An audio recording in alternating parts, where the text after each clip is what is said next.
Dear students, let us continue the next topic of Module 5, that is the Damon process.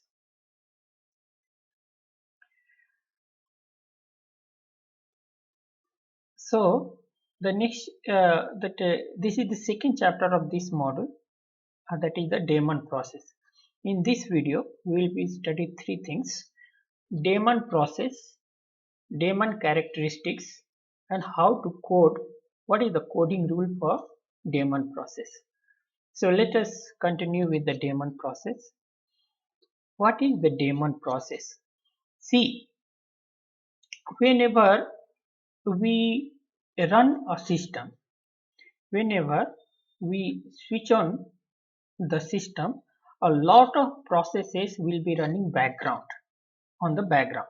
They don't have any terminal, and those processes will be running since the system starts till the shutdown of the system in the background only. So those processes will be called Damon process. Like a Damon process is a long running background process that answers requests for services. So what all things are there? First thing, Damon process, it is a long running process. As I said that Damon process will be running since the system starts till the shutdown of the system. So it is a long running process.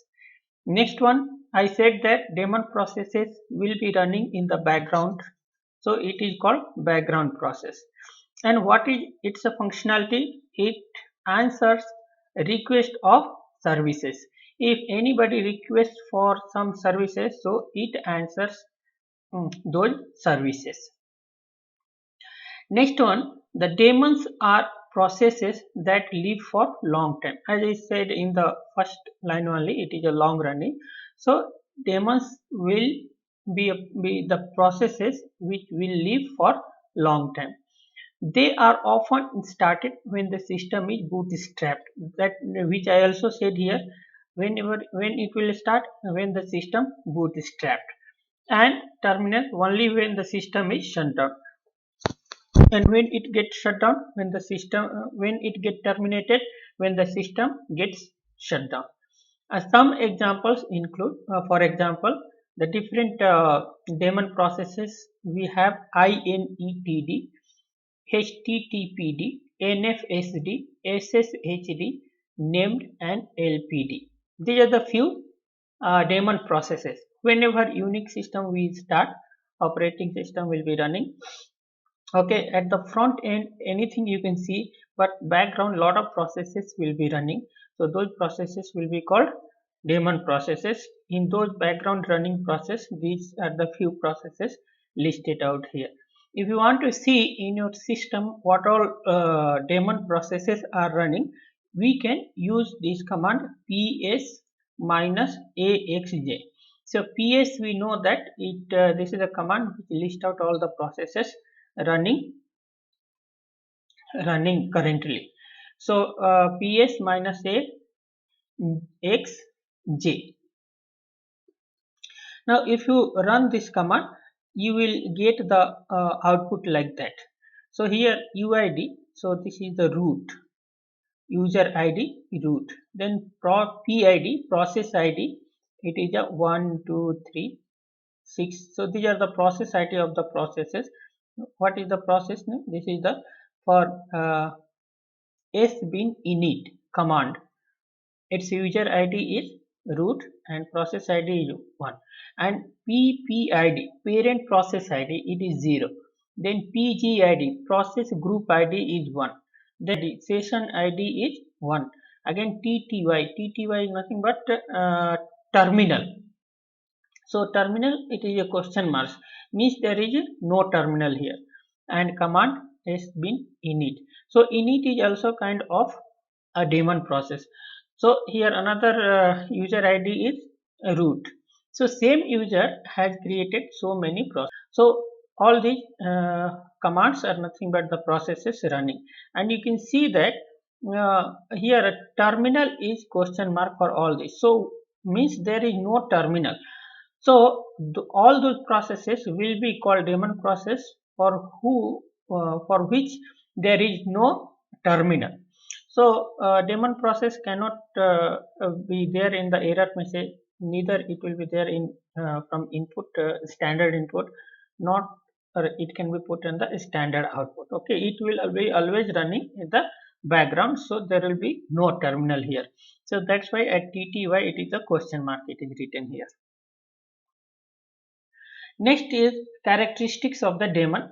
As I said already in the first slide only, that same things we can list out here. So daemons first characteristic is daemons run in the background. So daemon process always run in the background, which we know. Next, daemons have super user privilege. Yeah, this is the extra characteristics we got to know here, that daemons always have the super user privilege. So means it's a kind of a root or administrative privilege. Daemons don't have controlling terminal. We already know daemons don't have any controlling terminal.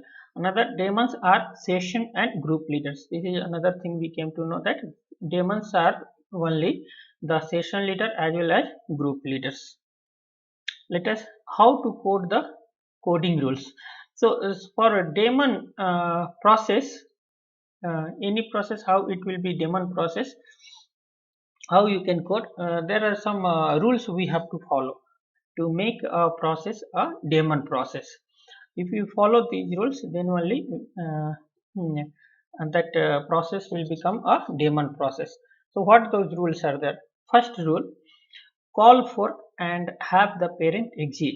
So any process can call a fork function. It will create a child process, and parent process will take exit.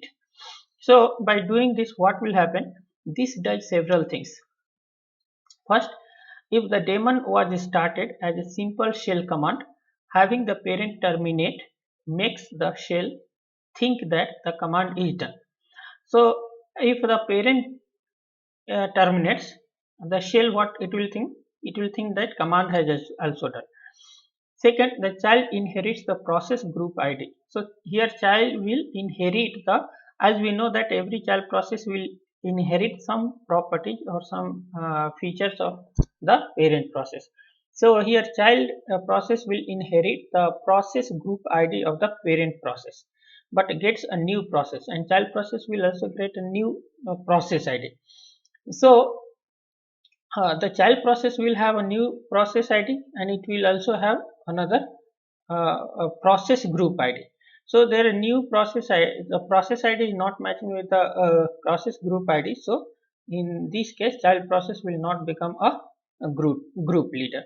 Next, call set SID to create a new session. Here, as we know that daemon process will be a session leader as well as group leader. So here we are making here the process A becomes a session leader by calling the set SID. We will create a new session, and this process will be the session leader of the new session. Next, it becomes the process group leader of new process group. And for the new process group, this daemon process will be new process group, and she has no controlling terminal. So in this case, when it will become a session leader as well as group leader, so this process will not have any controlling terminal. Next rule is change the current working directory to the root directory. So the current working directory inherited from the parent could be on a mounted file system. Since current working directory will be there in some file, since daemons normally exist until the system is rebooted, if the daemons stays on the mounted file system, that file system cannot be unmounted. So if the current working directory is if the process is there in the current working